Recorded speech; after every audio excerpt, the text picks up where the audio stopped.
একজন আছেন সাধারণ সম্পাদক অবিনাশ শর্মা নিজে ফোন করলেন, ফোন করে বললো যে আমি আসবো, একজন সভাপতি ছিলেন, ঠিক আছে। কিন্তু উনি একজন কৃতি সন্তান, উনি ডক্টরকে দিলাম যে আমার নাম এই, আপনি যেটা খুব খুশি হন, তো আমি একটু গাইলে দেখতে বছরের পদার্পণ রাজ্যের মাননীয় মুখ্যমন্ত্রী প্রফেসর ডক্টর মানিক সাহার তার সুস্বাস্থ্য কামনা এবং আমাদের তার জন্য আমরা শুভেচ্ছা জানাবো আমাদের আজকের অনুষ্ঠান। এবার আমি কিছু বলবার জন্য অনুরোধ জানাচ্ছি প্রধান অতিথি আগরতলা দুষ্কর, তাই আমি ভগবানকে প্রার্থনা করি আজকে তোমরা শুভ উন্নতি, উনি যদি সবসময় সুস্থ থাকেন, ভালো থাকেন, কারণ উনি ভালো থাকলে আমরা সবাই ভালো থাকবো, মানে নিজের কাছে পরিষ্কার মনে হয়। সুতরাং এই শুভ জন্মদিনে আমি আর কিছু বক্তব্য রাখবো না, আমাদের যারা আছে মহামান্য সভাপতি সহ যারা তোমরা বক্তব্য রাখবেন। আর আজকের দিনে আমরা বিভিন্ন কর্মসূচি নিয়েছি। আমরা সকালবেলা আমাদের যে গুজরাট ছাত্রাবাস যেটা এসসি হোস্টেল, সেখানে আমরা ছাত্রদের মধ্যে নিশ্চিতকরণ করেছিলাম। আমাদের যিনি মনোরঞ্জন সভাপতি কমল এসেছিলেন, আমরা আমাদের বর্ষবর্তী বা আমাদের যারা গার্জিয়ানরা সবাই মিলে আমরা তাদের নিশ্চিতকরণ করেছি। তারপর এখন আমরা এই অনুষ্ঠানের পর আমরা বস্ত্র বিতরণ করবো। আমরা বস্ত্র বিতরণ করতে গিয়ে আমরা সবার মাঝখানে যেতে পারছি, কারণ অতি অল্প সময় আমরা প্রোগ্রাম ঠিক করছি। তারপরে আমরা প্রতি বুথে আমরা 500 বস্ত্র দান করবো, আমাদের বর্ষবর্তীর মাঝে আমরা লিস্ট করেছি। সুতরাং আমরা যারা পাবো ঠিক আছে, কিন্তু যারা পাবো না তাদের মনে কষ্ট কিছু নেই, কারণ কিছু না আমাদের এই যে আরেকটা বিষয় দেখলাম মাননীয় মুখ্যমন্ত্রী, আমি অনেককে দেখেছি বিধানসভাতে, এমএলএ দেখেছি, বিরোধী পার্টি যারা আছে তারাও দেখেছি, কিন্তু এমন একজন ব্যক্তিত্ব মানুষ যখন পূজা আসে উনি মায়েদের জন্য বস্ত্র বিতরণ করে উনি এগিয়ে আসেন এবং নিজে হাতে উনি বস্ত্র বিতরণ করেন। এটা আমার এই জীবনে আমি কোনো সময় কাউকে দেখিনি, কারণ আমরা অনেক নেতৃত্বের সঙ্গে চলেছি, কিন্তু এরকম ধরনের মানুষকে মানুষ খুব পছন্দ হবে। এই যে শীতকালে এসেছে কম্বল দিতে হবে, ঠিক আছে, এই যে মানসিকতা আমাদের যারা গরিব মায়েরা যারা আছে তাদের কাছে কম্বল পৌঁছানোর জন্য উনি কম্বল ব্যবস্থা করেছেন এবং নিজে এসেছেন। আমরা এখানে যারা প্রবীণ আছি, যারা আমরা আছি, আমরা তো আমাদের কাছ থেকে অনেক অনেক বয়সে বড়, অভিজ্ঞতা বড়।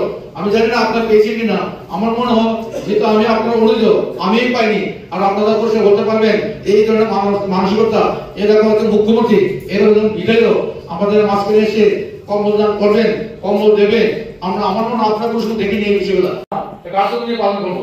সুতরাং আর বিশেষ করে দেখেছিলাম আমাদের আমি প্রত্যেকে এবং সাংবাদিক বন্ধুদের উপস্থিত সভাপতি আজকের অনুষ্ঠান বিষয়ে প্রারম্ভিক বক্তব্য আমি যেটা শুনেছি বলে চেষ্টা করেছেন, আপনারাও অবগত আছেন।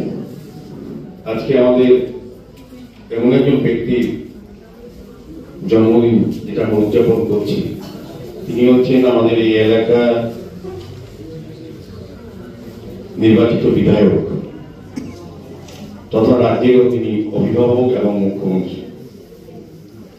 আমাদের কাছে আজকে এই অনুষ্ঠান করতে গিয়ে সারা রাজ্যে মানুষ বিভিন্নভাবে এখানে সমাগম করেছেন।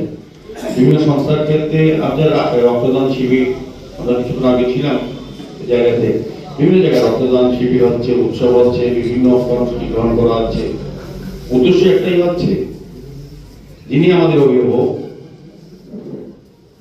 তার শুভ জন্মদিনে তার দীর্ঘায়ু কামনা করা, সুখ সমৃদ্ধি কামনা করা, ভগবানের প্রার্থনা করা, এবং উনি যে পথে এই রাজ্যকে পরিচালনা করছেন, উন্নয়নের ক্ষেত্রে হোক, সামাজিক ক্ষেত্রে হোক, বিভিন্ন বিষয়ের ক্ষেত্রে হোক, ওনার চিন্তা ভাবনাকে সম্মান জানিয়ে এবং উনি যাতে আরো সুন্দরভাবে আগামী দিনে রাজ্যের মানুষকে বিভিন্ন কাজ করতে পারেন, সেই কারণে আমাদের বিভিন্ন দেবালয়ে, বিভিন্ন ধর্ম প্রতিষ্ঠানের জায়গায় আমরা বিভিন্ন দেবতার কাছে আমরা প্রার্থনা করেছি। সকাল থেকে চলছে, রাত্রিও অনেক জায়গায়, শুধু টাউন বর্ধনী মন্ডল সারা রাজ্যে বিভিন্ন প্রান্তে বিভিন্ন ব্যক্তি এবং আমাদের দলগতভাবে হোক বা আমরা বিভিন্নভাবে আমরা এটা উদযাপন করার চেষ্টা করছি। তো রাজ্যের মাননীয় মুখ্যমন্ত্রী সম্বন্ধে আমার বলার কিছু নেই, এই কারণে বলবো উনি সকলের কাছে পরিচিত, ভালো, সজ্জন এবং একজন শিক্ষিত, উচ্চশিক্ষিত বলবো, সমাজে প্রখ্যাত চিকিৎসক এবং একজন বিশেষ ক্রীড়াবিদ, জাতীয় স্তরে উনি খেলেছেন। ওনার বহু গুণ আছে। আমাদের সৌভাগ্য একজন বহু গুণের মানুষকে আমাদের বিধায়ক হিসেবে পেয়েছি, আমাদের কাছে বসে পেয়েছি। যখনই আমরা প্রয়োজন মনে করি, আমাদের প্রয়োজন, তখনই ওনাকে আমরা কাছে পাই, উনি চলে আসেন। রাজ্যের কাছে একটা বিরোধ দৃষ্টান্ত। তুমি ওইদিকে যাও দেন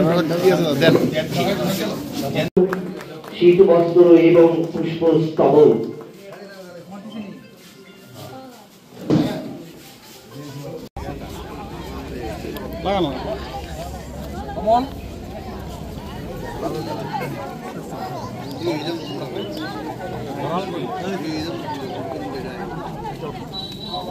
জল কই জল